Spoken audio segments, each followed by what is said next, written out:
This is a circus. It's a national disgrace.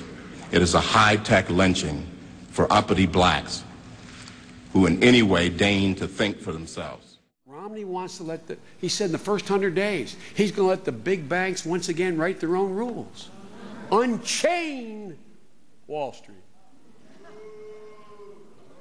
They're going to put you all back in chains. When the stock market crashed, Franklin Roosevelt got on television and didn't just talk about the princes of Greece. There and make sure, ladies and gentlemen, that with you, and I mean this, with you, we can win North Carolina again. And if we do, we win the election if we win you. God bless you. Chuck Graham, state senator's here. Chuck, stand up, Chuck. Let him see you. Oh, God love you. What am I talking about? I tell you what, you're making everybody else stand up, though, pal. I think I probably have a much higher IQ than you do, I suspect. I went to law school on a full academic scholarship, the only one in my class to have a full academic scholarship. In the first year in law school, I decided I didn't want to be in law school and ended up in the bottom two-thirds of my class, and then decided I wanted to stay, went back to law school, and in fact ended up in the top half of my class. I won the international moot court competition. I was the outstanding student in the political science department at the end of my year. I graduated with 3 degrees from undergraduate school and 165 credits, only need 123 credits, and I'd be delighted to sit down and compare my IQ to yours if you'd like, Frank. And finally, we got about 30 seconds left, but I can't let you go without some politics. As we mentioned, you're in South Carolina right now on the campaign trail. 30 seconds or less. What kind of a chance would a northeastern liberal like Joe Biden stand in the South if you were running in Democratic primaries against Southerners like Mark Warner and John Edwards? Better than anybody else. And you don't know my state. My state was a slave state. My state is a border state. My state is the 8th largest black population in the country. My state is anything from a northeast liberal state. Once again, General Motors, the largest automobile maker in the world. Folks, where is it written we cannot lead the world in the 20th century in making automobiles? I've not seen it written anywhere. Can I respond? Look, Please. All you got to do is go down Union Street with me in Wilmington and go to Katie's restaurant or walk into Home Depot with me where I spend a lot of time, and you ask anybody in there whether or not the economic and foreign policy of this administration has made them better off in the last 8 years. And the other thing I heard a very, by the way, and I mean this sincerely, a very strong and a very good political speech from the Lieutenant Governor of Alaska, who I think is going to be very formidable. Have already passed in the Republican House what Governor Ryan is promising to give the whole nation. They're just not used to somebody really smart. They're just not used to somebody who's really well educated. They just don't know quite how to handle it. Because if he's as smart as Barack is, he mustn't be from my neighborhood.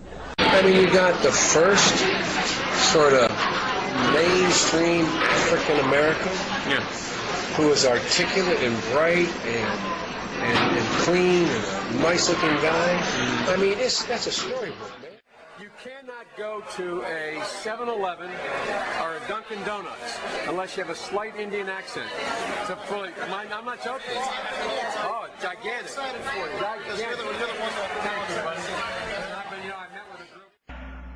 This election year, the choice is clear. One man stands ready to deliver change we desperately need. A man I'm proud to call my friend. A man who will be the next president of the United States, Barack America. The problem is not whether you believe that school desegregation should have ended. I believe it should have ended long before. George Bork believes it should have ended long before. What he and what I have objected to are the principles used in that decision, because those principles take on a life of their own, and they come back to haunt you in other areas. Obviously, this old phrase, the hard cases make bad law, derived from that fact. You dream up a principle to reach this result, and then the principle has a life of its own. So the principle of desegregating the No, that wasn't the principle. The principle was the reason that they picked for it. Well, that's all I'm saying. Okay, the reasons they picked, yes, desegregating the schools, you and Judge Bork agree were the wrong principles, and they should have not. So the court shouldn't have done that. No, the court should have done it. Oh, okay. Both of us have said the court should have done it. I see. And in my case, and I think in his case, the court should have done it a lot sooner. How? They should have. They should have ruled that it wasn't equal protection of the law, because nobody in his right mind believes that there was equal protection of the law in the Jim Crow era of these school systems. I'm just trying to figure out what you're saying. Then you see, this is what bothers me. People are talking about how judges should be sensitive to this particular group or that particular group. And if that means anything, if it means he's applying the law differently, that's precisely how blacks were held down for generations in the South. So by applying the law differently. So literacy tests, as long as they were equally applied, are all right. Sure. So I thought you thought.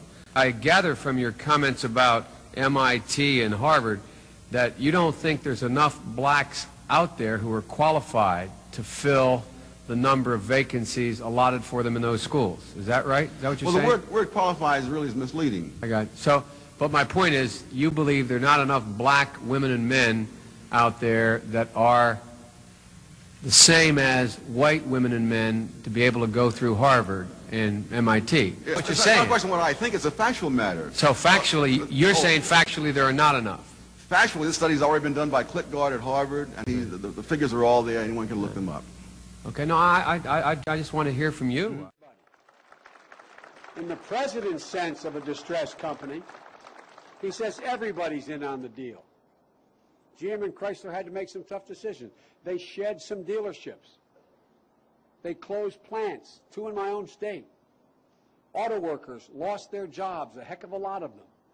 Bondholders, the so-called big guys, they lost money too.